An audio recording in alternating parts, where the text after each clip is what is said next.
Bem-vindos à Igreja Paroquial de São Miguel Arcanjo, em Cardosas.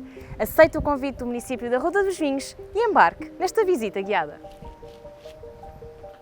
O ano de 1562 é apontado como o ano de fundação desta freguesia. Contudo, a existência de uma ponte romana no território atesta a sua povoação mais cedo.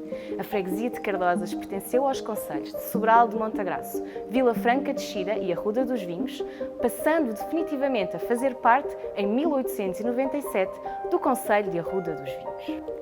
Uma carta, datada de 5 de junho de 1759, do cura Alexandre Aranha, refere várias notícias desta freguesia, nomeadamente o terremoto de 1 de novembro de 1755, onde este imóvel sofreu vários abalos. Durante cerca de 24 horas, os moradores da freguesia permaneceram no imóvel, confessaram-se e receberam o Santíssimo Sacramento. Ficaram horrorizados com as histórias daqueles que vinham da cidade de Lisboa. Localizada na parte sul da vila, a Igreja de Cardosas, cujo oráculo é São Miguel Arcanjo, celebra as suas festas anualmente no terceiro fim de semana do mês de setembro. Para além da procissão, contam ainda com espetáculos musicais, largadas, touros e um arraial, onde o religioso e o profano convivem harmoniosamente. Esta igreja, de uma só nave e 3 altares, foi construída pelos moradores da freguesia. Sabe-se que existia uma ermida onde se dizia missa, aos domingos e dias santos. Segundo a tradição, a paróquia foi instituída em 1562, constando na capela a seguinte inscrição: tendo sido esta paróquia fundada em 1562, foi dedicado este novo altar desta igreja a 1 de novembro de 2012, pelos 450 anos da sua fundação.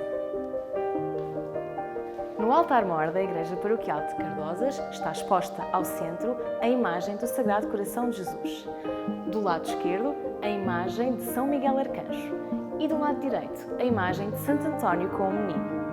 São Miguel Arcanjo apresenta na mão esquerda uma balança, onde pesam as almas que são ou não dignas de entrar no reino dos céus. Na mão direita apresenta uma espada e sob os seus pés está o demónio, vencido e humilhado. Enquanto no lado direito está a imagem de Santo António com o Menino. O menino está desnudo e coroado sobre um livro na mão esquerda do santo. O menino Jesus terá aparecido várias vezes a Santo António. Podemos ainda observar neste altar-mor um interessante sacrário de madeira dourada, com cabeças de anjo e decorado com ramos de espigas.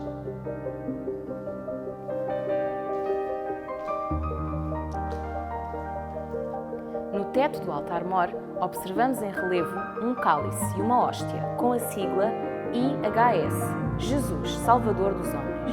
No centro do altar, do lado do Evangelho, podemos observar a imagem de Nossa Senhora da Saúde, uma imagem de vestir, a imagem de São Francisco de Assis, que veste hábito franciscano de cabelo escuro e barba, e a imagem de Nossa Senhora de Fátima, cujo culto remonta ao século XX.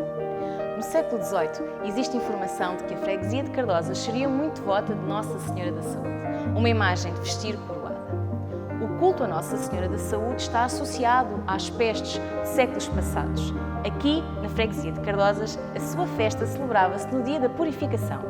Sobre a mesa deste altar foi colocada uma imagem de vestir de pequenas dimensões do Menino Jesus, com resplendor.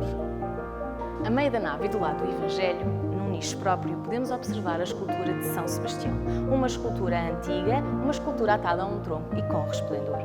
Este nicho está delimitado por um friso monocromático verde e rodeado por azulejos de padrão de esquema enchaquetado a verde e branco dos séculos XVI e XVII. São Sebastião nasceu na Gália e foi centurião romano. Denunciado por ter encorajado 2 amigos a permanecerem fiéis à fé cristã, durante uma perseguição no tempo de Diocleciano, foi preso e condenado a servir de alvo aos arqueiros do exército. Crivado de flechas e dado como morto, foi levado a enterrar por Santa Irene. Esta, apercebendo-se, porém, que ainda estava vivo, cuidou-lhe dos múltiplos ferimentos. Recuperado, voltou Sebastião a apresentar-se ao imperador. Foi de novo martirizado, morto e sepultado nas catacumbas. Do lado da epístola, podemos observar um altar de talha dourada, de semelhantes dimensões ao anterior, com cartelas e cabeças de anjos a decorar. Podemos observar ao centro a imagem de Nossa Senhora da Conceição, uma imagem de vestir coroada, e a ladear, em assentos sobre peanhas, as imagens de São José e o Menino e São Pedro. A Imaculada Conceição é uma das representações de Maria mais frequente na arte ocidental. O seu dia é o dia 8 de dezembro. Por norma, é representada com um manto azul, que significa a inocência, e com uma túnica branca, que significa a pureza. Neste caso, esta imagem de vestir está vestida de azul. Neste altar, podemos ainda observar a escultura de São Pedro, uma escultura antiga e de pedra que apresenta o seu elemento iconográfico mais distintivo, a chave. Chamava-se Simão, mas Jesus Cristo alterou o seu nome para Pedro, que significa pedra, sendo por isso a pedra angular da sua igreja. Está representado como um apóstolo. É uma escultura antiga e de pedra. Apresenta um homem de complexão robusta, madura, com barba e calvície. Apresenta ainda um livro aberto na mão esquerda. São José apresenta-se com o menino Jesus ao colo, desnudo e coroado. Ostenta numa das mãos um ramo. Esta escultura apresenta características do século XVIII, tal como a escultura de Santo António com o menino, presente no altar-mor. Foi ainda colocada na mesa deste altar uma imagem de Santa Luzia, uma imagem mais contemporânea e colorida. A santa apresenta uma coroa de flores e carrega numa das mãos o prato, com 2 olhos, símbolo do seu martírio, e ainda a palma do martírio. Segundo a lenda, Santa Luzia terá ido com a sua mãe doente ao túmulo de Santa Águeda. Tendo-se curado a mãe, Luzia distribuiu os seus bens pelos pobres. Denunciada por ser cristã ao cônsul Pascácio, foi condenada.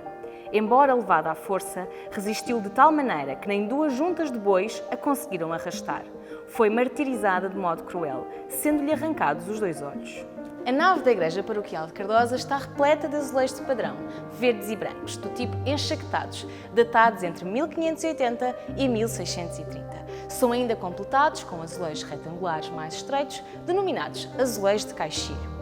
Os frontais dos altares laterais estão repletos de azulejos de padrão, mais recente, mas de um padrão igual, enxaquetado, verde e branco. O batistério fica localizado na entrada do imóvel, do lado direito da epístola. Apresenta um celhar de azulejos do século XVII, denominado padrão Massaroca. É um padrão diferente daquele que podemos encontrar na nave. Trata-se de um padrão do século XVII e teve origem na ornamentação persa ou turca. Para formar este padrão de azulejos, muito comum e talvez o mais popular do século XVII, são precisos 4 azulejos. Temos ainda um friso com 2 pérolas e um losango e uma cercadura com motivos vegetalistas. O púlpito encontra-se a meio da nave, do lado direito, cujo acesso se faz pela sacristia. Nesta igreja, na zona que antecede o altar-mor, podemos ainda observar algumas tampas de sepultura com inscrições. Fora do território das linhas de torres e sem fortificações, a atual freguesia de Cardosas, que à data pertencia ao termo da vila de Arruda, esteve na mão dos franceses durante cerca de um mês, de 10 de outubro a 14 de novembro de 1810. Esta igreja foi saqueada e roupada, restando apenas um cálice que o cura levou consigo para Lisboa. Na entrada do templo está exposta, num nicho fechado, uma escultura de pequenas dimensões de São Miguel Arcanjo.